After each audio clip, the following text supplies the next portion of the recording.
ಈ ಖರೀದಿಗಿಂತ ಹೆಚ್ಚಿಗೆ ಈ ಕೊಯ್ಮುತ್ತೂರಿಂದ ಮ್ಯಾಟ್ ತರಿಸಲಿಕ್ಕೆ ಅದ್ರ ಮೇಲೆ ಕುರಿ ಸಾಗಾಣಿಕೆ, ತಳಗೆ ಕೋಳಿ ಸಾಗಾಣಿಕೆಗೆ ಶೆಡ್ಡಿಗೆ ನಿರ್ಮಾಣಕ್ಕೆ 12 ಲಕ್ಷ ಮಾತ್ರ ಇತ್ತು ಬ್ಯಾಂಕಿನಿಂದ.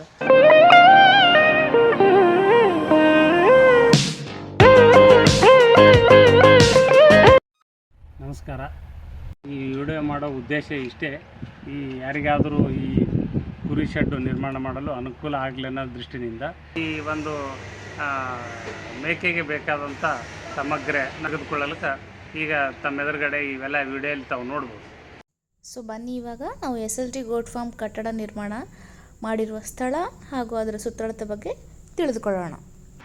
SLT ಗೋಟ್ ಫಾರಮ್ ನಾನು ಕಲಬುರಗಿ ತಾಲೂಕಿನ ಫಿರೋಜಾಬಾದ್ ಗ್ರಾಮದ ಸರ್ವೆ ನಂಬರ್ 123/2 ರಲ್ಲಿ 5 ಎಕರೆ ಜಮೀನಲ್ಲಿ ನಾನು ಇದರ ಉದ್ದು 200 ಹೀಗೂ 44 ಕಟ್ಟಡ ನಿರ್ಮಾಣ ಮಾಡಿದ್ದೇನೆ.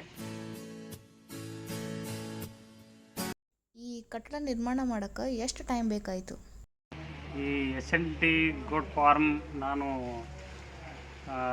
ಕೇಂದ್ರ ಸರ್ಕಾರದ NML ಸ್ಕೀಮ್ನಲ್ಲಿ ಅರ್ಜಿ ಹಾಕಿದ ತಕ್ಷಣವೇ ನಾನು 2023 ಡಿಸೆಂಬರಲ್ಲಿ ಸ್ಟಾರ್ಟ್ ಮಾಡಿದ್ದು, ಕಂಪ್ಲೀಟಾಗಿ 2025 ಅಕ್ಟೋಬರ್ದಲ್ಲಿ ಸಮಯ ತಗೊಳ್ಳಾಯಿತು. ಪ್ರಾಜೆಕ್ಟ್ ಸ್ಟಾರ್ಟ್ ಮಾಡೋಕ್ಕೆ ತೊಗೊಂಡಿರೋ ಫಸ್ಟ್ ಸ್ಟೆಪ್ಪು ಇದಕ್ಕೆ ಪ್ಲ್ಯಾನ್ ಅಂದರೆ ಈ ನೀಲಿ ನಕ್ಷೆ. ನಮಗೆ ಬೇಕಾದಂಥ 2 ಫ್ಲೋರ್ಗೆ ಮೇಗೆ ಕುರಿ ಸಾಗಾಣಿಕೆ, ತಳಗೆ ಕೋಳಿ ಸಾಗಾಣಿಕೆಗೆ ಸನ್ಮಾನ್ಯ ನಮ್ಮ ರಾಜ್ಕುಮಾರ್ ಬಸವಣ್ಣಪ್ಪ ಶರಣಬಾಬು ಅವರು ಇಂಜಿನಿಯರ್, ಅವ್ರದ್ದು ಪ್ಲ್ಯಾನ್ ಇದು. ಅವರು ಇದಕ್ಕೆ ಎಸ್ಟಿಮೇಟು ಮತ್ತು ಪ್ಲ್ಯಾನು ಅವರು ಮಾಡಿಕೊಟ್ಟಿದ್ದು. ಇದು ನಮಗೆ ಸುಮಾರು ದಿನಗಳಲ್ಲಿ ಇದಕ್ಕೆ ಕೆಲಸ ಮುಗಿಲಕ್ಕೆ ಅವರು ಕೂಡ ಇದಕ್ಕೆ ಸಪೋರ್ಟ್ ಮಾಡಿದರು. ಈ ಕಟ್ಟಡ ನಿರ್ಮಾಣದಲ್ಲಿ ಬೇಕಾದ ಪ್ರಮುಖ ವಿಷಯಗಳ ಬಗ್ಗೆ ತಿಳಿದುಕೊಳ್ಳೋಣ.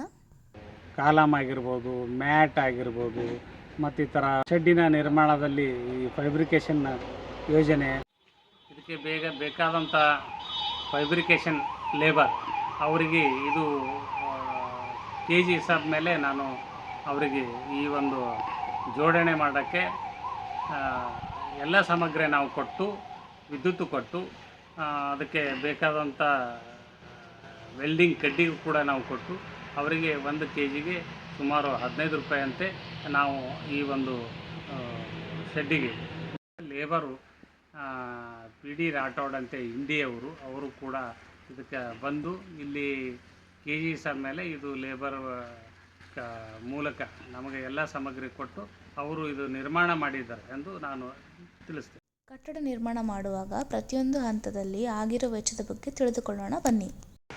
SLT ಗೋಟ್ ಫಾರ್ಮ್ ನನಗೆ ಸ್ಟಾರ್ಟ್ ಮಾಡೋದಕ್ಕೆ ಇದಕ್ಕೆ ಕಾಲಮ್ ಹಾಕಿ ಮತ್ತು ರಾಡು ಮತ್ತು ಇತ್ಯಾದಿ ಸಿಮೆಂಟು ಉಸುಕಿನಿಂದ ಹೆಚ್ಚಿನ ಪ್ರಮಾಣದಲ್ಲಿ ಡೀಪ್ ಹೋಗಿ ಇಲ್ಲಿ ಸುಮಾರು ಒಂದು 20 ಲಕ್ಷ ನಾನು ಕೆಳಗಡೆ ಬೇಸ್ಮೆಂಟಲ್ಲಿ ಹಾಕಿದ್ದೆ. ಇದು ಗೋಟ್ ಫಾರ್ಮ್ 2ನೇ ಅಂತಸ್ತು ಆಗಿರೋದ್ರಿಂದ ಕೆಳಗಡೆ ಹೇಳಿದಂತೆ ಈಗ ಸುಮಾರು 20 ಲಕ್ಷ ಅದಕ್ಕೆ ಖರ್ಚು ಬಿಟ್ಟಿದೆ. ಇದು ಮ್ಯಾಟಿಗೆ 13,75,000 ರೂಪಾಯಿ ಮ್ಯಾಟ್ ಖರ್ಚಾಗಿದೆ. ನಮಗೆ ವೆಚ್ಚ ಬಂದಿದ್ದು ಈ ಖರೀದಿಗಿಂತ ಹೆಚ್ಚಿಗೆ ಈ ಕೊಯ್ಮುತ್ತೂರಿಂದ ಮ್ಯಾಟ್ ತರಿಸಲಿಕ್ಕೆ ಅದಕ್ಕೂ ಟ್ರಾನ್ಸ್ಪೋರ್ಟೇಷನ್ ಸುಮಾರು 90,000 ರೂಪಾಯಿ ಖರ್ಚಾಗಿದೆ. ಅದರ ಜೊತೆಗೆ ಮೇಕೆಗಳಿಗೆ ಕುಡಿಯುವಂಥ ನೀರಿನ ಒಂದು ಬೊಗಣಿ ಅಂತ ಏನು ಹೇಳ್ತೀವಿ, ಅದು ಕೂಡ ಸುಮಾರು ನಾನು 75 ಅವು ಕೂಡ ತರಿಸಿದ್ದೀವಿ. ಇದಕ್ಕೆ ವೆಚ್ಚ 1 ಲಕ್ಷಕ್ಕಿಂತ ಹೆಚ್ಚಿಗೆ ಅದು ಒಯ್ಯಲು ಖರ್ಚಾಗಿರ್ತದೆ. ಅದರಂತೆ ಈ ಒಂದು ಮರಳು, ಸಿಮೆಂಟು, ಹಳ್ಳಗಳು ಇವೆಲ್ಲ ತರಲಿಕ್ಕೆ ಅದಕ್ಕೂ ಕೂಡ ಗುಲ್ಬರ್ಗದಿಂದ ದೂರ ಆಗಿರೋದ್ರಿಂದ ಅದಕ್ಕೂ ಕೂಡ ಹೆಚ್ಚಿನ ಸಂಖ್ಯೆಯಲ್ಲಿ ಖರ್ಚಾಗಿದೆ. SLT ಫಾರ್ಮ್ ಪೂರ್ಣಗೊಳ್ಳಲು ಒಟ್ಟು ಎಷ್ಟು ಖರ್ಚಾಗಿದೆ?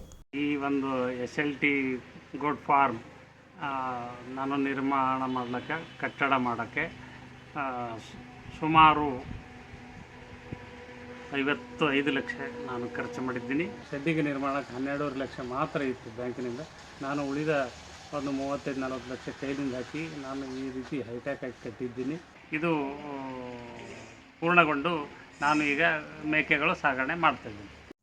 ನಮ್ಮ SLT ಫಾರ್ಮ್ ಕಟ್ಟಡದ ಪ್ರಮುಖ ಅನುಭವಗಳನ್ನು ನಿಮ್ಮೊಂದಿಗೆ ಹಂಚಿಕೊಂಡಿದ್ದೇವೆ. ಈ ವಿಡಿಯೋ ತಮ್ಮೆಲ್ಲರಿಗೂ ಉಪಯುಕ್ತವಾಗಿದೆ ಎಂದು ಬಯಸುತ್ತೇವೆ. ಯಾವುದೇ ರೀತಿಯ ಪ್ರಶ್ನೆಗಳಿದ್ದರೆ ದಯವಿಟ್ಟು ಕೆಳಗೆ ಕಮೆಂಟ್ ಮಾಡಿ ಅಥವಾ ನಮ್ಮನ್ನು ಸಂಪರ್ಕಿಸಲು ನಮ್ಮ SLT ಫಾರ್ಮ್ಸ್ಗೆ ಭೇಟಿ ನೀಡಿ.